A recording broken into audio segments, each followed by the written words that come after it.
திருப்பூர் மாவட்ட ஆட்சியர் அலுவலகம் முன்பாக தமிழ்நாடு தொடக்க கல்வி ஆசிரியர் இயக்கங்களின் கூட்டு நடவடிக்கை குழு சார்பில் ஆசிரியர்கள் கருப்பு பேட்ஜ் அணிந்து ஆர்ப்பாட்டத்தில் ஈடுபட்டனர். அரசாணை எண் 243 ரத்து செய்திட வேண்டும் உள்ளிட்ட 12 அம்ச கோரிக்கைகள் வலியுறுத்தப்பட்டது.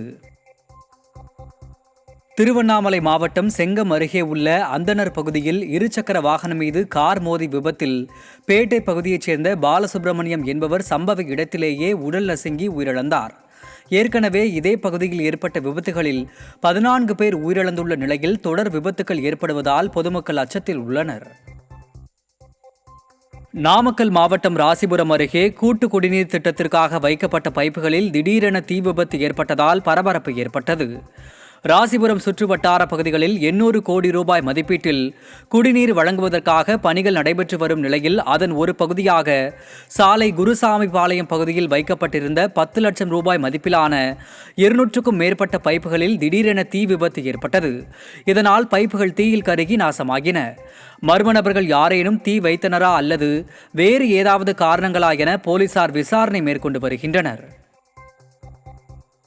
கடலூர் மாவட்டம் புவனகிரி பகுதியில் அரசு நெல் கொள்முதல் நிலையம் திறக்காததால் விவசாயிகள் அவதி அடைந்து வருகின்றனர்.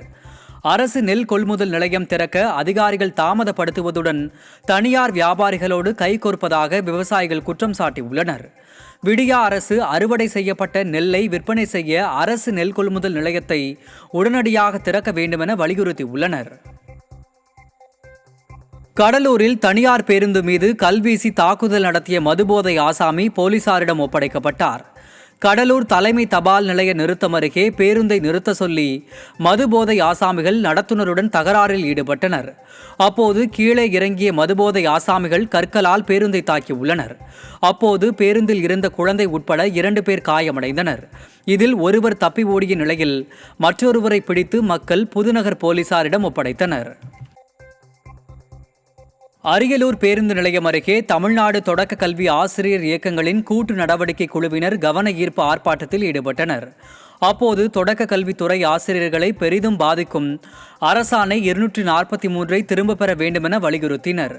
மேலும் 12 அம்ச கோரிக்கைகளை வலியுறுத்தி கோஷம் எழுப்பினர். பிப்ரவரி 19ஆம் தேதி சென்னையில் உண்ணாவிரத அறப்போராட்டம் நடத்தப்படும் எனவும் எச்சரிக்கை விடுத்தனர். அரசாணை 243 உடனடியாக ரத்து செய்யப்பட வேண்டும்.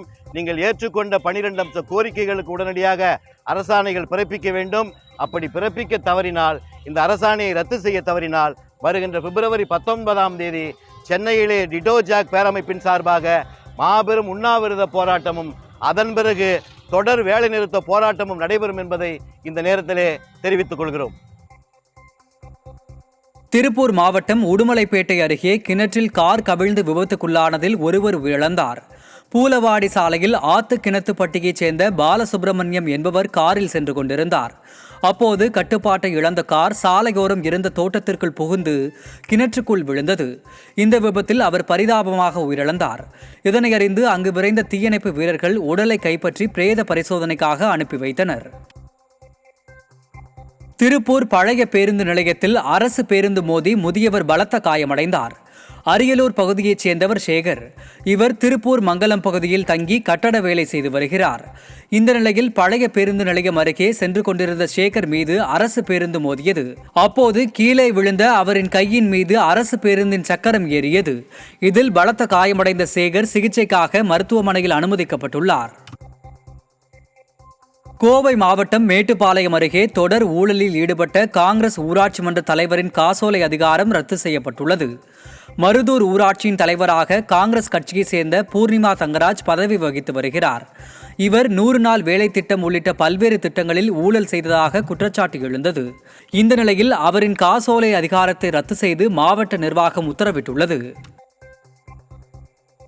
தருமபுரி ஆட்சியர் அலுவலகத்தில் திமுக பிரமுகர் உள்ளிட்டோர் பணம் கேட்டு மிரட்டுவதாக வழக்கறிஞர் தர்ணாவில் ஈடுபட்டார். அனுமந்தபுரம் பகுதியைச் சேர்ந்தவர் வழக்கறிஞர் சரவணகுமார். இவரிடத்தில் இடப்பிரச்சனையில் வழக்கை தமக்கு சாதகமாக முடித்து கொடுக்கும்படி ராமகிருஷ்ணன் என்பவர் கேட்டுள்ளார். பின்னர் ராமகிருஷ்ணனும் மற்றொரு தரப்பினரும் சமரசமாகி சொத்துக்கு உண்டான பணத்தை பரிமாற்றம் செய்து கொண்டனர்.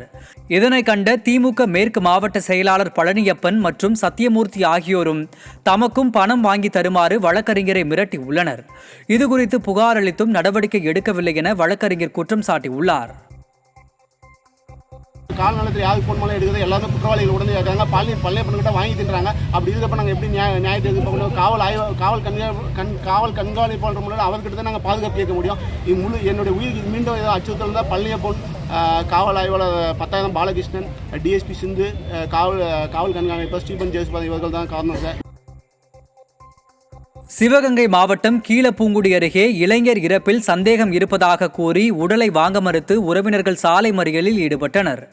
அம்பேத்கர் நகர் பகுதியில் மஞ்சு விரட்டு நடத்துவதில் அருண்ராஜ் என்பவருக்கும் சிலருக்கும் தகராறு ஏற்பட்டது. இதனால் அவரை போலீசார் கைது செய்தனர். இந்த நிலையில் மீண்டும் வீட்டிற்கு வந்த இளைஞர் தூக்கிட்ட நிலையில் உயிரிழந்து கிடந்தார். இறப்பில் சந்தேகம் இருப்பதாகவும் இதில் தொடர்புடையவர்கள் மீது நடவடிக்கை எடுக்குமாறும் உறவினர்கள் கோரிக்கை விடுத்துள்ளனர். எனக்கு நீதி வேணும் சாமியே. நான் ஒரு பிள்ளை தான் சாமி வச்சிருந்தேன். அந்த ஒரு பிள்ளையை அழிச்சிட்டாங்க சாமியே. ஒரு பிள்ளை தான் வச்சிருந்தேன் சாமியே. நீங்கள் எனக்கு நீதி கொடுங்க சாமி, நீதி எனக்கு கொடுங்க.